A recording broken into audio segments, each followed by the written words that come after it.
Hey guys, it's Megan, and today I'm gonna be showing you guys how to make a bucket hat from old t-shirts. This is actually a birthday present for one of my friends. She likes to dance, and I noticed that a lot of dancers wear bucket hats.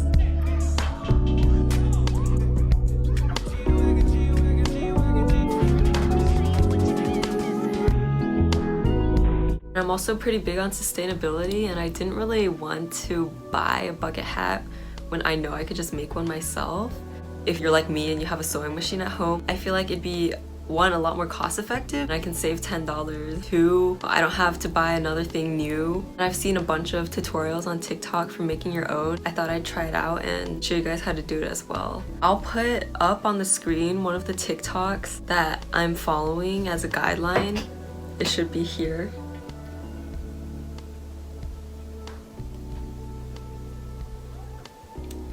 I've never really made anything like extremely successful, so I really hope this project goes well. Let's get started.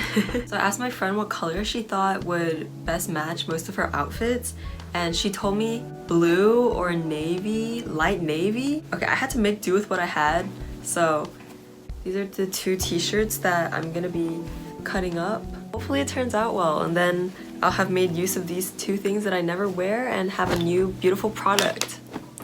For the sake of being sustainable, I'm using my old papers, be the cutouts for the bucket hat. I'm gonna do that first. Okay, so I'm starting off by taping together those papers into a bigger sheet that I can work with. The first cutout I'm gonna be making is the middle piece of the hat. I'm taping the pencil to my ruler to create a makeshift huge compass. I'm using my elbow as a pivot, but if you care about the precision and have a meter stick, definitely use that instead. I just had to make do with whatever I had. The radius of the arc is supposed to be 23.75 inches, and I'm just drawing the arc as long as I can because we're going to measure it later. I'm marking another arc 3.25 inches from this. Next, I measured a string of 23 inches, using this to make the outer arc 23 inches long.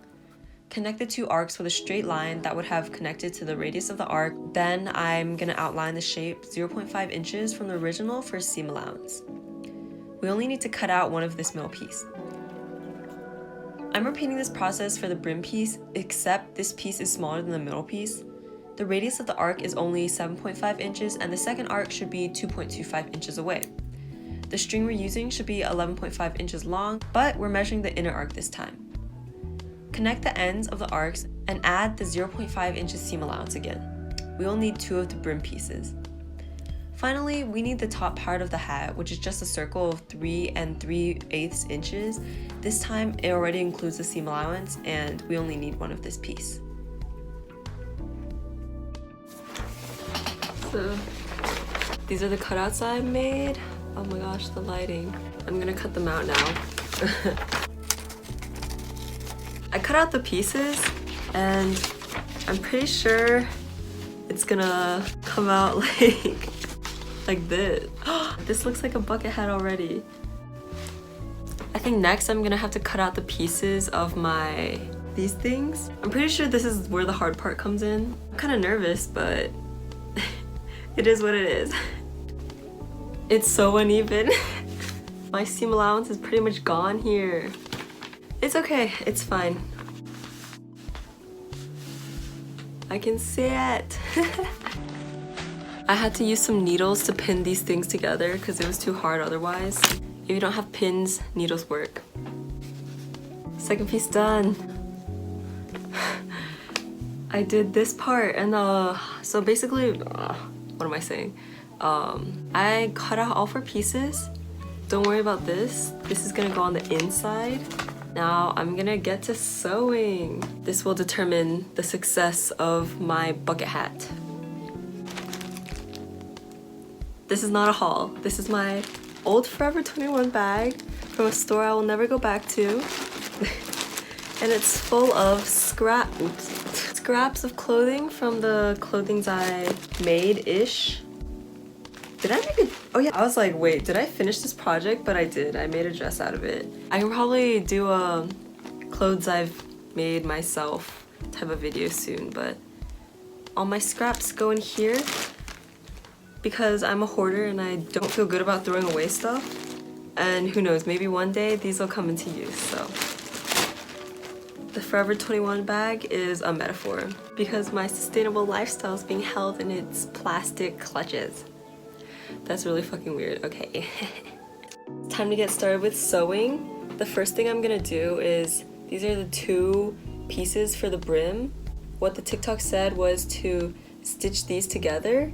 Also, what I've learned personally is that you gotta pay attention to your sides. Like, since I want this bow to be inside, I'm gonna have to like match this print up with this one. Like, if it were like this, then it would mess up because then half of it would be on the inside and half of it would be on the outside. So just keep that in mind. Let's do a straight stitch, reverse stitch.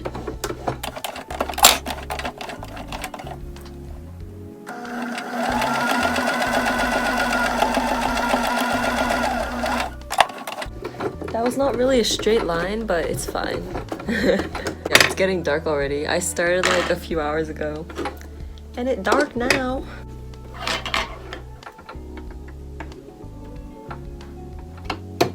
I finally figured out how to get this stuff pinned together because it's like round. Time to finally stitch it. If I mess up, I shall be very sad. Oh, what the?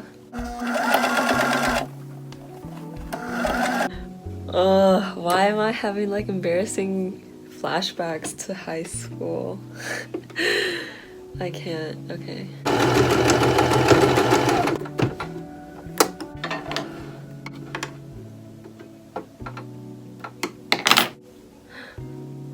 Oh my god, it's kind of right-ish.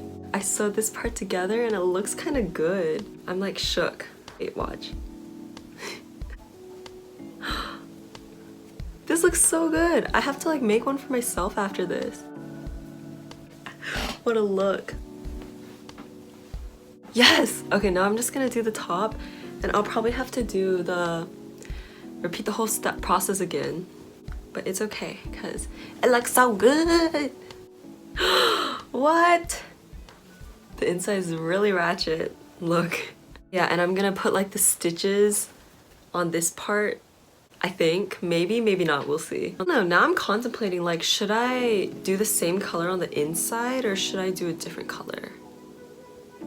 I'll think about that. It's been like 5 hours.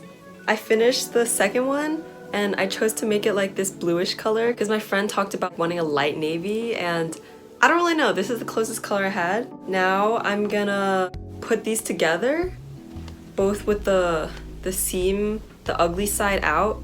I guess you kind of have to just feel your way for this one. Feeling where the hems are, the bottom one and matching up with the top one. What I'm gonna do is stitch the hem of this together, and then as I stitch, I'm gonna leave a hole on the bottom so I can flip it inside out so that the nice parts will be on the outside. I try to line up these seams so it would match when I flip it. See these two? I sewed it together mostly. I'm so excited. And I left a little opening here. So it looks like this, right? Inside like this. It's kind of ratchet looking. But now I'm gonna flip it inside out. I'm so excited.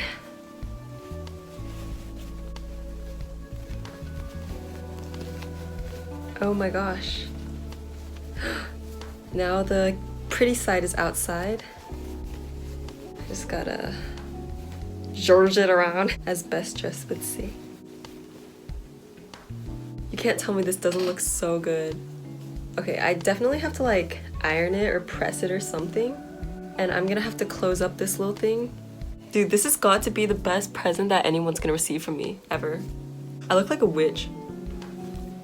Okay, I'll be back. After 7 hours of figuring stuff out, I finally finished this hat. I just kind of sewed together the rest of the hem, rim, edge, I don't know. It's pretty cute, right? I can flip it inside out, and it works too. Yay! This is the finished product. Honestly, it was kind of easier than I thought it was gonna be Maybe I'm just getting better at sewing, I don't know. I highly recommend you try to make your own if you have a sewing machine. And if you don't have a sewing machine and you plan on doing a lot of thrift flips and stuff like that, I recommend getting one. It's a good investment. Yeah, this is it. You should definitely try it out, and you're being sustainable, so thank you for watching. I'll see you guys next time. Do it again! Do what? Yeah, oh! Oh, damn. Flipped it inside out. Ooh. Wait, it's like the color of the sky. Okay. I like it. Yay.